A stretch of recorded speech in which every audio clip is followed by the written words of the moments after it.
That looks like a B24 bomber flying over my backyard. I have to go check out what that's all about. Hello. Hi. Through there? Yep. Okay. There was a place on Route 104. Today starts at an airport of all places. But we've got something really cool going on here today. And this is what I'm talking about. Hello world, it's your Uncle Heavy. Today I'm on location in Niagara Falls, New York. So I do a lot of these vlogs from Niagara Falls, and there's a lot of really cool things to see here in the falls. But one of the things I never discuss is, yes, we have an airport and we have an Air Force base here. I'm here today because what we have is the Commemorative Air Force is doing their Air Power History Tour, and I'm here to check it out, see what's going on. It looks like we've got 2 bombers that I'm going to be able to tour and some fighters over there. It's going to be a short one, but it should be pretty cool because I've never toured any of these, and you know how I feel about World War II and war history, so this should be a good one. Already got my tickets. Let's go see what kind of trouble we can get into. Do you come along?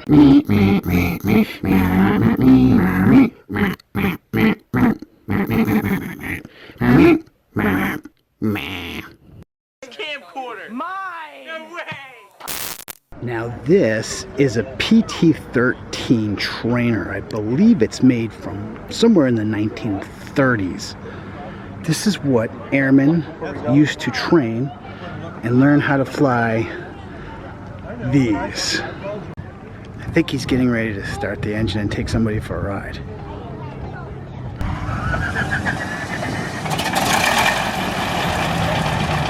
Just like being in a World War II movie.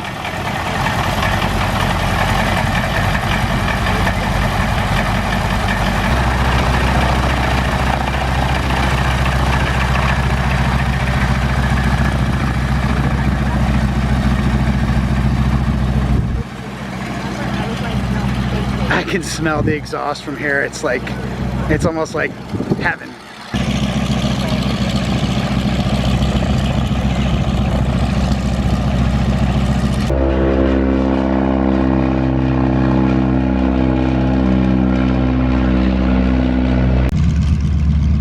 Over there taxiing, that's a T6 Texan. It's another training aircraft. Now this here is a P-51 Mustang fighter. I think you could actually take a ride in it if you so choose. Not me. So we're starting off with this. It's known as Fifi. It's a B-29 Super Fortress. It was a bomber that was built around toward the end of World War II in the late 40s and used up to the Korean War. But just looking real briefly at its armaments, you can see right on the top you've got some machine guns facing rearward, some facing here, and 2 right here. I'm not sure what the caliber of these machine guns were, but I know if I were to attack plane, I don't know that I want to be up against them, that's for sure. Lastly, here's where the tail gunner sat. That's I mean, that's really cool and everything, but it seems like you'd be pretty vulnerable to an attack. But I'm leaving the people here in on the background just to give you an idea how enormous this plane is. So let's go check out the B-29 on the inside. Just looking at the size of these landing gear. These tires are enormous. Right there's the exhaust on one of the 4 engines.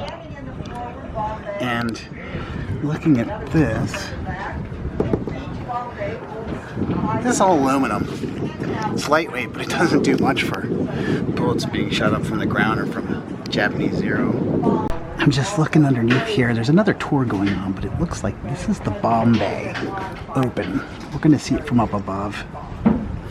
These are 500-pound bombs right here, and the total payload for this plane was 10,000 pounds. So significantly larger than previous models. So this tunnel that goes from the front of the plane to the back was completely pressurized, so crew members can go from the cockpit to the midsection of the plane. So let's go up there and take a look. So here's a shot of that tunnel that we were just underneath.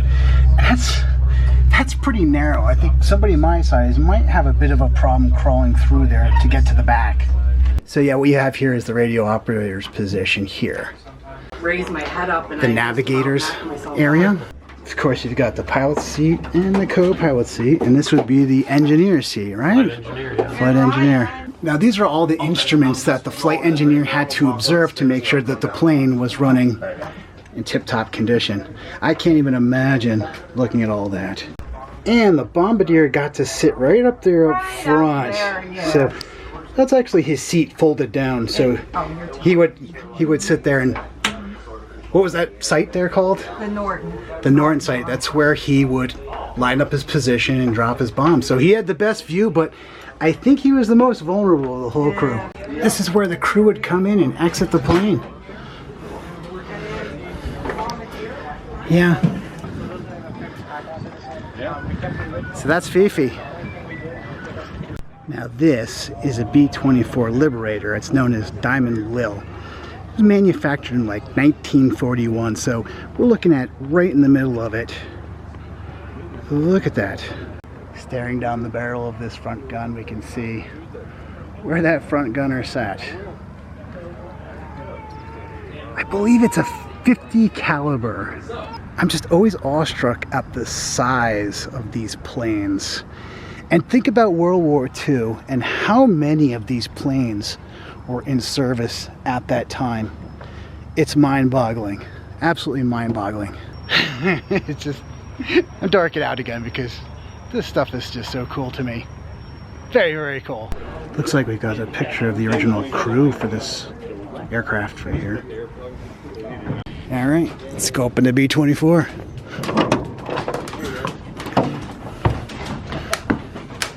So right off the bat, you can see the belly gunner's position right here and the tail gunner's position right there. So he had a little bit of limited visibility from here, but still, it offered the plane a little bit of defense from down below. We got a side gunner's position here, and I would assume this was open during flight if needed. Very cool. And this is radio operator's position right here? That's correct, yes. All right. This airplane was not pressurized and not heated. So, up in the sky, it was cold and they were on oxygen. This here looks like the bomb bay here. Very tight quarters. Normally, is this center? So there was actually a walkway that came through here, not as wide as this, but you could stand here while the bomb bay was open, dropping. Incredible.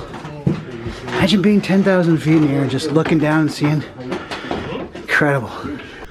Okay, and here's the view from the cockpit. It's very, very, very cramped. We were just discussing it with one of the crew here, and we were discussing, the most amazing thing is the majority of this crew people were around 19, 20-year-old kids, and they refer to the pilot as the quote-unquote old man who was probably 24, 25 years old. So that's what completely blows my mind. I can't really get it from here, I'll get it from outside. The bombardier slash front gunner had to actually crawl up through the front landing gear to get in his position. Amazing. Now these I just found out, this is amazing. These are signatures. They call them Rosita riveters. Basically the people who built the planes during the war effort, they come back and they visit these planes and they sign it. That's just, wow. So I wanted to get a shot of the tail gunner's position from the outside. That is a 50 caliber machine gun. And you can see the glass did close for flight, but during combat, this glass was open and the gunner was exposed to the air and the temperatures. Pretty amazing. This is what I was talking about earlier. This is an A model, and the bombardier slash front gunner would need to climb through this front landing gear to get in the position here. This is during an emergency. He would actually use an axe to hack his way out. Things are way different then. Well, overall, it was a pretty cool experience. I know it's going to be a short vlog, but I had a good time here checking out those two planes. Well, that's going to do it for today's vlog. I hope you enjoyed it as much as I enjoyed making it. If you did, please give me a big thumbs up down below, share this video, tell your friends. If you're new to my channel, check out some of my other vlogs. If you like them, consider subscribing. Make sure you hit that bell so you'll be notified of any future vlogs I put up. Till next time, signing off from Niagara Falls, New York. Bye-bye.